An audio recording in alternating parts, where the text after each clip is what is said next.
Hey everybody, it's Beth. Today I'm using 3 of these boxes that I got from Dollar Tree.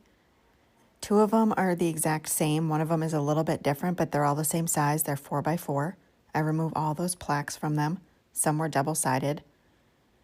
The ones that were double-sided, I filled in those holes with spackling just on one of the sides. I dried it with my heat tool, or you could let it air dry, and then I sanded it down with my micro sander. I then painted all 3 of them completely with Italian Sage acrylic paint, and that's by Folkart.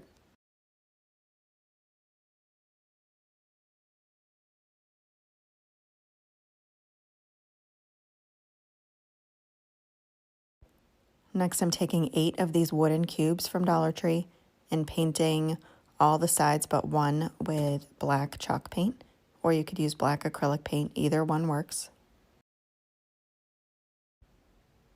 And then on each of the boxes, I added back on just one of the metal pieces, just putting the screws back in those original holes.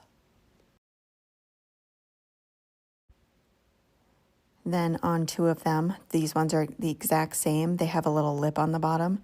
I add the 4 cubes to each corner. I just added a dot of hot glue to each of them and glued them right inside that little lip. And then flip those over, and I take that 3rd one and I'll be hot gluing that to one side of each of those, so it'll sit a little bit more elevated than those other 2. And that is it for this project. Thank you so much for watching.